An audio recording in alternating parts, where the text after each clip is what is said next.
Hi everyone, it's Lennon. I want to respond today to the lovely Whiskey Stevens. Now, she did a video recently talking about her life through the tarot, like where she was in her life when she bought certain decks out of her collection. And I thought the idea was very fun to kind of go through your decks and see where your life was. And she kind of shouted me out on Instagram and was like, I want to hear more about your life. And I was thinking, okay, here to tell you now, it's not as interesting as you're wanting it to be. Okay. Like, I've led a very simple life. Okay. But, but I did what she asked, and I was able to kind of put some decks over here to the side.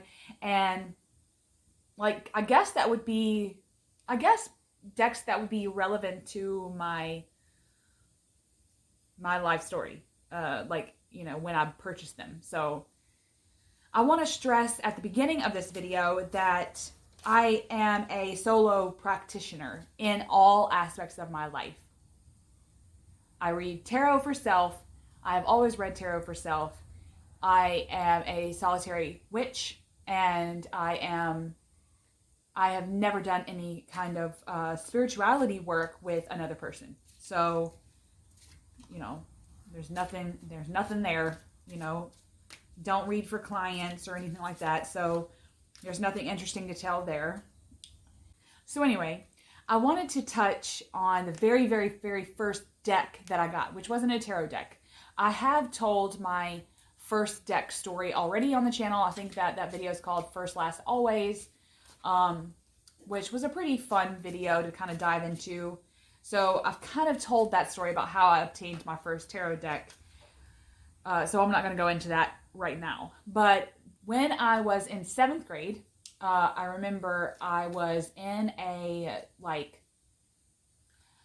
the store was called Media Play, which is very much kind of like what a Barnes & Noble has turned into nowadays. It's books, movies, music.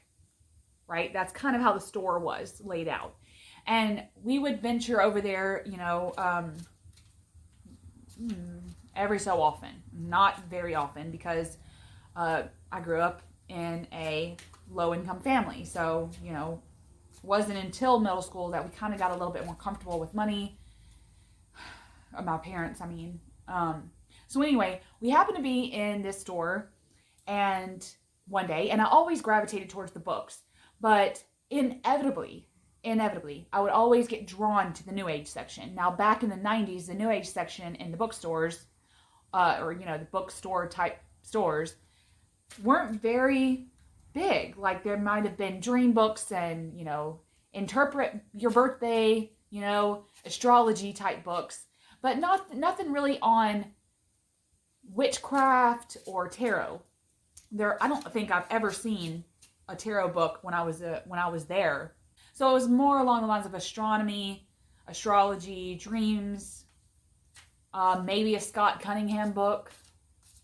But I couldn't buy those books because that was very taboo for my family.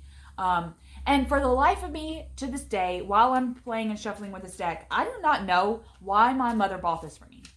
I must have been begging or something. Maybe I was using my own money. I don't think I used my own money. I think it was my mom that bought the deck for me. Anyway, it was the Goddess Knowledge Cards by Susan Sudden-Boley. Look at that beautiful art. And they were very much art cards. On this side, there was art. And then on the back was information that she had written. It's like this beautiful deer picture here, stag picture, is Rhiannon. Rhiannon is the great goddess as worshipped by the Welsh. And then there's, a whole bunch of information on the back of this. And so I very much used it as I didn't really have knowledge about decks per se at 14, 7th grade. Yeah. So anyway, what happened, I'm rambling. So what happened was I bought it and I played with it and I fell in love with it. There was something very peculiar about myself with a deck of cards. I felt very at home playing with a deck of cards. So we all know where that leads. But Anyway, I very much loved it. But what happened was I wanted to show it off. So I took it to school. And there was a boy in my class. Of course it was a boy, right? Who told the teacher on me that, I was a good girl, okay? Straight A's, good, never got in trouble. I never wanted to get in trouble. I was very much a teacher's pet. I was very much a nerd, okay? And I stand by that and love myself for that, okay? No bad juju, people. So anyway, I was very much a good girl in school, and I never got in trouble. And then this boy tells on me about having this toy, she's playing with such and such or whatever, even though I never got it out while the lessons were being told. So anyway, I guess following the school rules, she was going to confiscate it until the end of the day, and then at the end of the day, she would just give it back to me, right? Well, what does she do? She grabs it and notices that it's a deck, right? Because it's in its box, like I put it back in its box to give it to her, right? She starts sifting through the cards. She starts looking through the cards, and I'm watching her this whole time. And her face kind of changes, right? And then she must have gotten to a card with artistic nudity in it. Like this.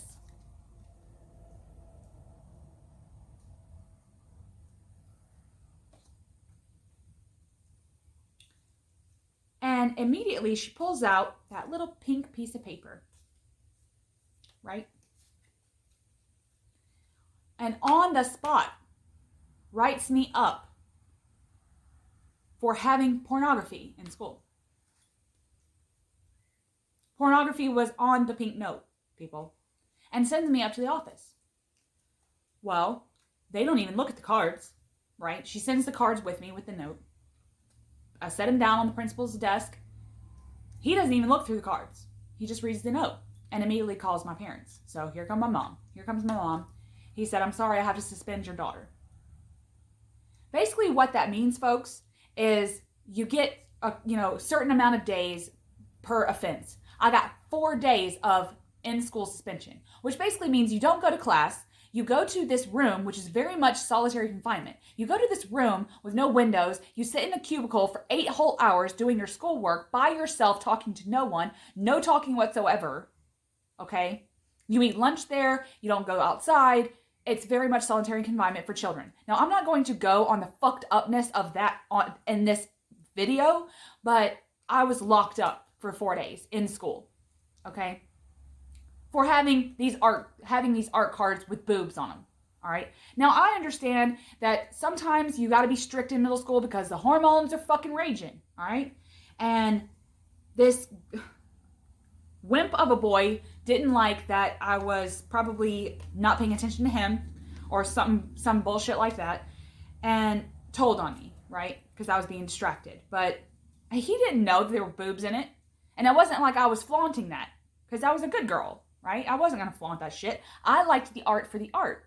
So anyway, after that, my parents talked to me a little bit about nudity and why I got written up. But they didn't seem to care because they knew it wasn't like jugs knowledge cards, okay? This wasn't actual porn. So there was some understanding. They understood and just, we accepted the punishment or whatever. But I was humiliated. I was dumbfounded and humiliated that this shit was going on my record, okay? So I put the cards up forever, okay? Like, I didn't get them back out again for like years and years and years. I just kind of hid them in my nightstand. I kept them in their little box and didn't get them back out again, right? So fast forward a few more years and I'm 18, 19, right? I get married and I get pregnant right away, all right?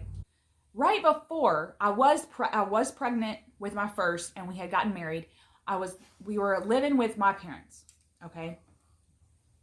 Because we were young and we thought that by getting married it would somehow, money would fall out of the sky or whatever. But when I got pregnant, I started experiencing existentialism. And I've already told the story about being at a yard sale and I was married and we were able to go out and about and things like that when he wasn't working. And we were at a yard sale and this witchy, eccentric woman handed me the Aquarian Tarot for free, right? Never jived with that. So in the drawer, it went with the Goddess Knowledge cards because I never really, I knew nothing about the structure of tarot, and the images didn't pull enough love of the imagery to want to learn. So in the drawer it went for years, in the nightstand drawer with the Goddess Knowledge cards. And it was very hard because going through existentialism as who you are as a person and who you want to be, I was trying to map out who I was and who I wanted to be for my baby. And it was very hard because my parents were there was very much a strictness with my parents that led to me not being able to raise my children in a way that was totally me and my husband. It was more so like if I was okay with the kids doing something, but my parents weren't, they were still very much this is my house, you're not going to do that type people. They still very much are like that.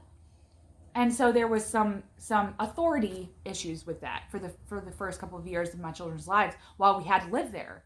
And so it was very, very hard for me. Now, I had already severed myself from the church that my parents went to, that my mom went to. And I had gotten out of all of that, I guess right after this, and then before I got married, I had severed myself those couple of years, like high school years. I had gotten out of that already. And it wasn't until I got pregnant, got, existential crisis happening. Who the hell am I? And then I started learning about spirituality and witchcraft. And I couldn't do anything. with that knowledge. I couldn't do anything with that knowledge. I couldn't have any ephemera. I didn't know how to perform. I didn't know how to stand in my own power living with my very religious parents. And I had kids, so I was not living up to my full potential, okay? Now, I realized that I could have been homeless. I realized that.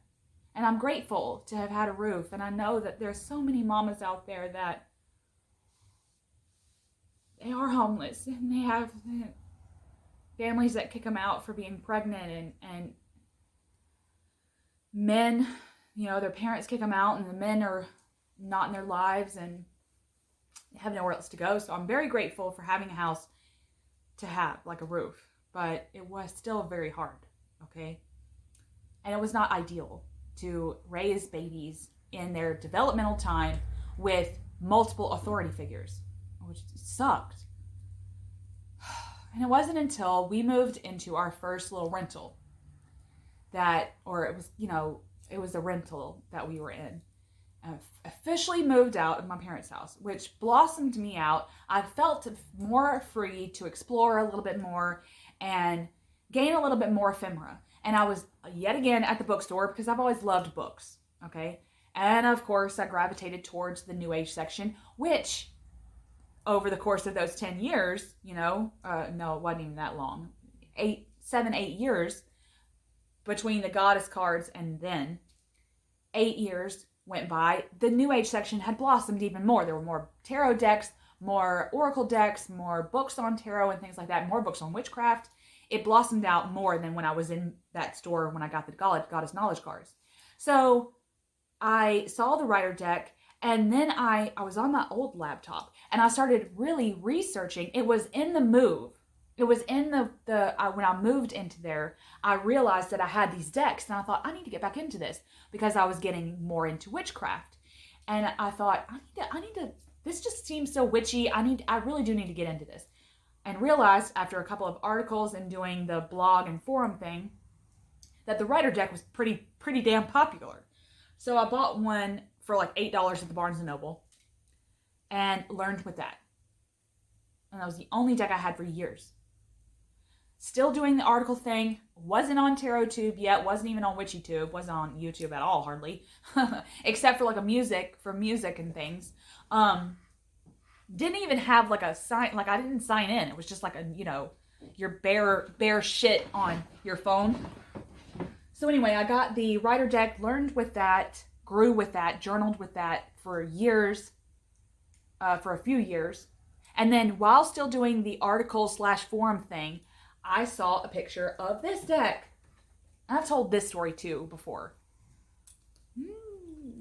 I saw pictures of this lovely deck. And y'all know there was something about this deck. I was like, holy shit, what the hell is that? And I immediately bought it. This is actually my US Games 1986 version, which I trimmed like an idiot, okay? Because you can't find the 1986 US Games version of this deck anymore. So, anyway, I'd love to have a really good, like, out-of-print copy of this, but they're really expensive. And I hardly ever have that chunk of money at a given time. I'm not really good at budgeting.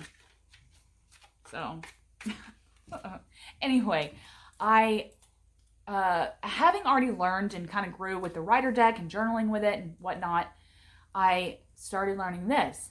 Then I started, went back to that article, which led me down rabbit holes with other articles about all the layers that this possessed. Hermeticism, occultism, thelema, all that, right? So it blossomed my research brain, because I've always been a good researcher. That's where my love lies. It blossomed that love out of me, the academic side, the study. I love to study and stuff like that. I love to study and write about things. And this deck really pulled it out of me. So this became my life partner in a tarot deck, as the Rider-Waite is my mother, if that makes any sense. So I acquired this. So those were the only decks I had at the beginning, right? So anyway, it wasn't until we decided that we couldn't rent anymore and we really focused on buying a house, and with the mindset that we would be there for a while, 5 to 10 years at least, to offer some stability to the kids and to ourselves, really find a place that we could just like homestead. And I used all my energy into that, and I put my practice away. So anyway, it wasn't until we got into this house, we bought the house, I got into it, and we were here for about a year. I really blossomed. My practice just grew and grew and grew and grew and grew. I think it was yet another article that talked about the Marseille deck, right? And I thought, oh, God, there's another system? So I felt very obligated to learn the Marseille system. And I bought the Van de Born or the Van de Boer tarot, which is very much the Bacchus tarot, which is a Marseille that's very,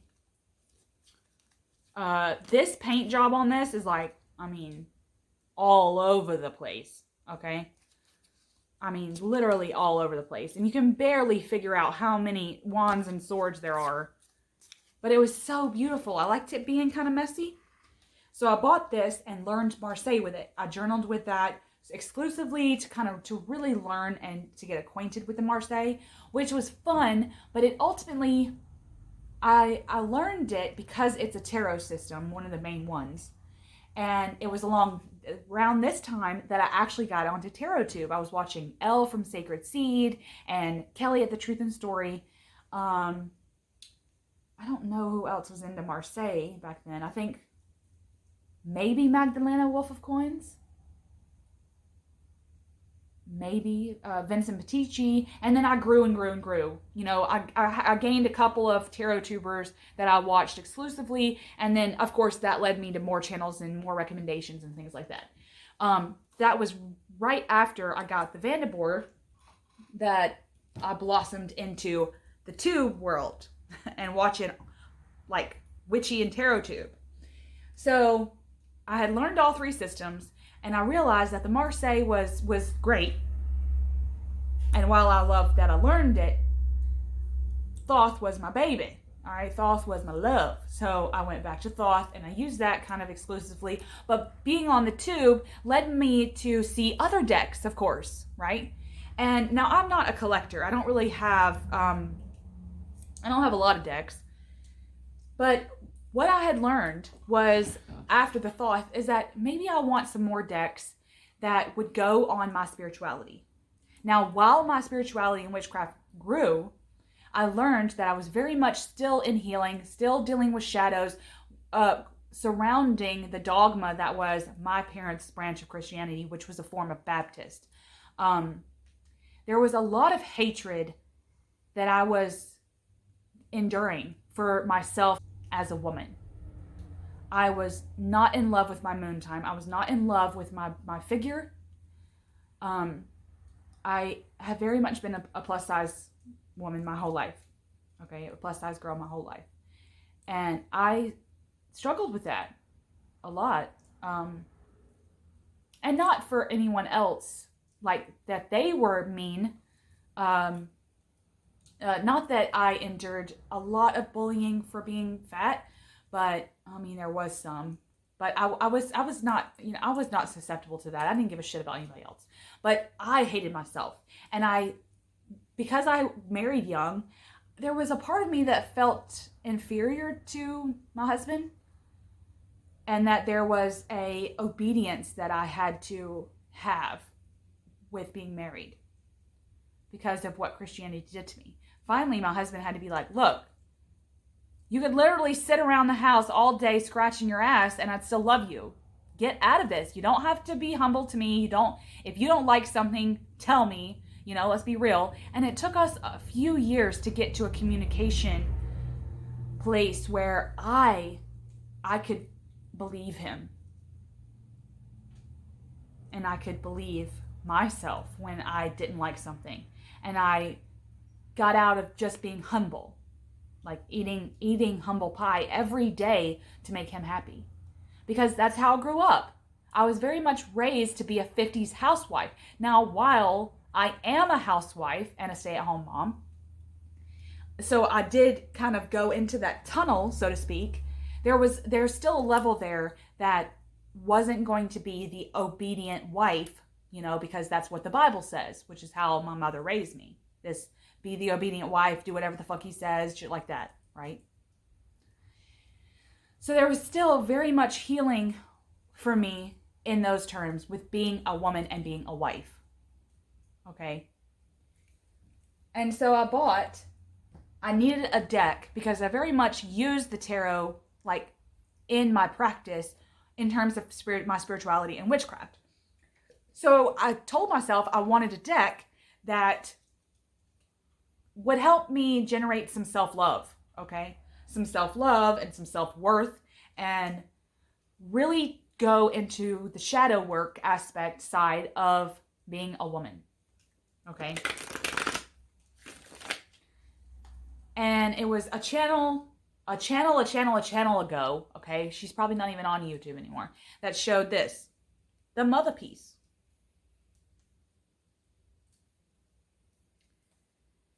And I sat with the images online, literally just Googled the images and sat with them for a long time.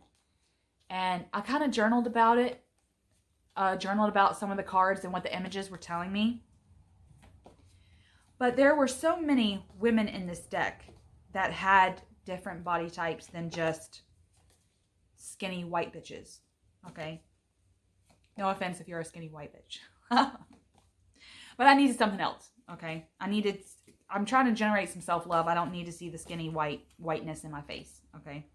And this deck very much had that. It had those women from other skins and other thicknesses that I needed to see in a deck of cards. I didn't even care that this was tarot or not. It could have been an oracle deck, but I needed it in my life. And I very much did kind of use this like an oracle card. Pulled it out and I let the image speak to me. I built rituals and spells around this for self-love and generating generosity within my own body and my moon time spells with that, using my blood in magic. And I mean, it was a powerful time for me.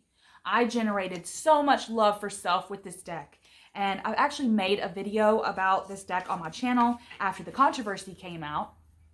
But I still am very much grateful for what this deck has done for me in that time of my life because I needed it. And I needed something that would convince myself, because just my husband talking to me was like a peanuts, you know, like wah, wah, wah, wah. Okay. I wasn't actually believing it. And I needed something that I could start generating and believing myself and stop doubting myself. So, and it was right after that that I fell in love with the concept of the mother piece and what that did to me. I needed something else, but not so much woman-centric, but something ancient-centric, something that would link me to blood mothers, to ancestors. I started getting more into ancestor practice, and there was so much sacrifice that was going on. And I started realizing how lonely I was. And I wanted to touch on this too, because I know that Whiskey had made a video recently about having no friends. And while I loved that video, and I thought about who my friends were, and I thought, I literally have no one. Zero. Okay? I want that to sink in. I know that no one's going to believe me, but I'm telling the truth. 0 people that are not related to me, I don't talk to. And I don't have a car. We had to sacrifice that when we moved in here a few years ago. Years ago now. And money's tight because we're a low income family, you know? It is what it is. And so my husband we have a car, one car per house, or, you know, for the house, and he goes to work every day. So I'm very much here with no car. And the only ones that I have to like get me out of the house sometimes are my mom or my sister. Okay? And while that's great, and I am able to get out of the house some with them, I can't be 100 with them. I can't just call them up and be like, hey, I want to go get a tarot deck. I can't do that. So sometimes that really gets to me. And so I had realized how lonely I was around the time of the mother piece. And after doing some healing with my womanness, I found out I don't have anybody to talk to about this. And so I needed something. I was like, you know what? I'll deal with this myself. I'll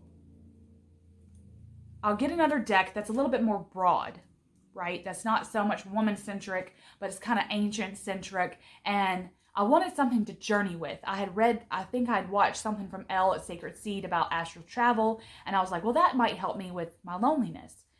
And, you know, journey work, path working, things like that. So I was like, I need a deck for that.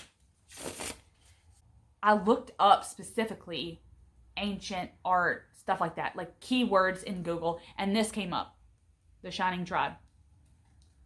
Don't know how, okay? It's probably ancient, you know, historical, prehistoric art, things like that. And found out that Rachel Pollack, who is I guess, tarot genius in our world, drew these herself. And it's very much a system-free deck, to be honest with you. I don't read it like the Rider-Waite or the Thoth. I read it very intuitively. I mean, the book is great, but I read with this exclusively for a long time without reading the book that comes with it. So I fell in love with it. I fell in love with the ancient art. The art that was, I mean, look at all the white space. I've never seen that before.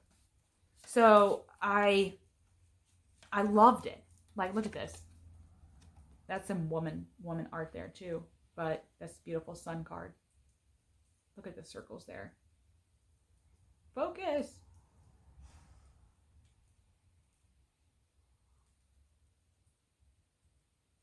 So anyway, fell in love with it.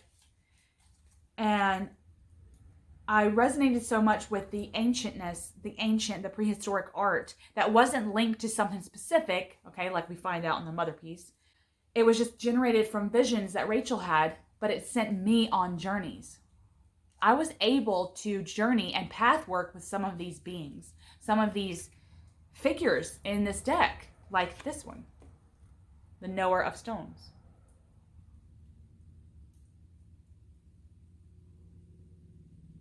Look at all that hair. That's not me. I don't know who is. And the kimono.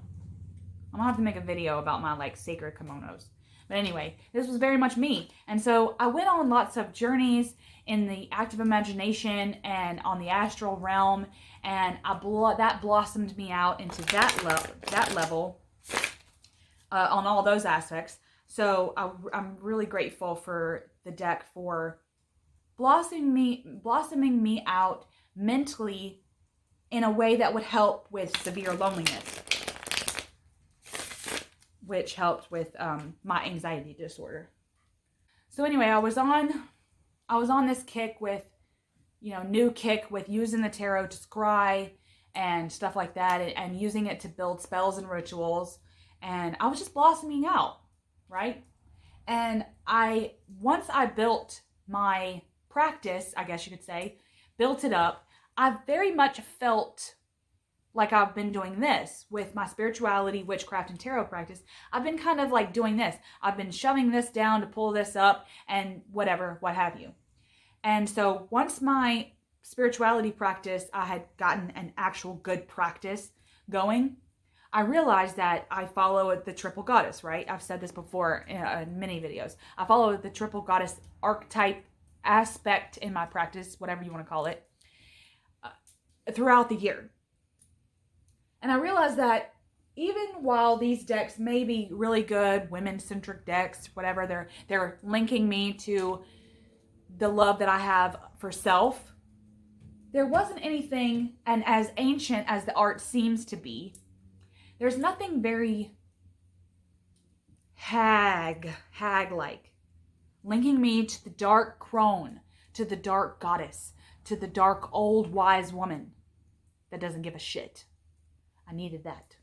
So I went yet on another venture to find a specific deck that would do that for me.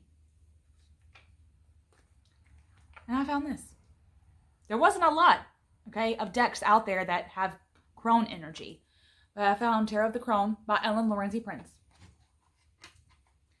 And when I tell you that this art spoke to me, I can't even describe what I felt when I saw these images. I can't even describe to you what I felt.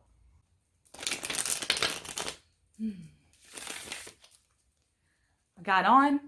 I had to save up for this because it's pretty expensive. I had to save up for it for a few months because living in a lower income family, you have to kind of budget for things that's on like your wish list, right? That's not clothes, food, or essential items. So a few years ago, I bit the bullet and bought this. And I mean, I sat with the images like I did with all the other decks I buy. I have to sit with them for months before I hit the buy now button. Because I have to know in my soul that I'll use those decks. Because otherwise, there's no point, right? Now, I do realize the value of buying a deck and loving it while you use it and it resonating. And then once it doesn't resonate, you just, the time you have with it has come to an end and you rehome it to somebody. Sell it or rehome it or gift it, whatever. Which is fine. But as someone that doesn't want to use like deck after deck after deck, it's never really where I went with it. I wanted something that I would love and I would just keep forever. Like that's kind of where I'm at, with tarot. There's just something about this deck. Look at this fucking Temperance card. God, I needed something that would link me to the hag, to the actual hag, because lots of my crone time revolves around the hag archetype. As someone who's always been obsessed with being old, growing old, and age being just a number, and wanting silver hair, I can't wait for my hair to turn gray. I know that sounds stupid and silly, but I think that I resonate more with the crone aspect than any other aspect. I think that because I idolize that image in my brain of myself being the wise woman, is that's kind of where my idolization has gone, is into this, I want to be the wise woman, I guess you could say. So the crone is very much like my favorite aspect. But anyway, look at that sun. Oh. So this is very much, humanoid figures and symbolism figures. I mean, that's just like, I can't even express what this deck does to me. So I bought this for my spiritual practice. And what I wanted to say was that my life has grown and evolved, and it's been a very simple life. It's been a very lonely life in terms of friends, and it's been very lonely in terms of being in the broom closet. But I know when Whiskey put this video out and like called out a couple of people, listed them out, I realized that I do have a simple life. And while that's okay, I know that this video was probably more boring than she wanted, because not a lot has happened to me in my little life that is like, oh, like you've led a great life, it's not like, huge events. So, and it's not like any of these decks had huge aha moments for me in those times of my life, but they are very valuable to me, and I'm grateful to have them, and I'm grateful for what they did for me in those times of my life, and how, because the tarot for me was kind of outside of divination. It was very much roped into my witchcraft and spiritual practice. And I felt, like I said before, like I was going like this, and I feel very leveled now. I feel like I bought a couple of decks that I needed to build, and I was able to build a very good foundation with these decks for a practice that can be 100% mine. And I'll continue to grow, probably continue to buy decks and learn with decks and research with decks and dive more into the psyche with more decks that come into my collection. I know there's a few on the way to me right now, which is great, and I can't wait to share my experiences with those. But as far as these went, I felt called to share the foundation of what the tarot has done for me thus far. And I wanted to go that route, even though it may have not been the route she wanted me to go on to. So, anyway, I've been on for so long, holy shit. But I hope that you enjoy this whiskey, and I'll be stalking to see if anybody else, here's your siren call. And I hope that the rest of you enjoyed it, hearing me ramble about some of my decks and the foundation and how I built a practice with them. And I hope to see everyone again. Much love.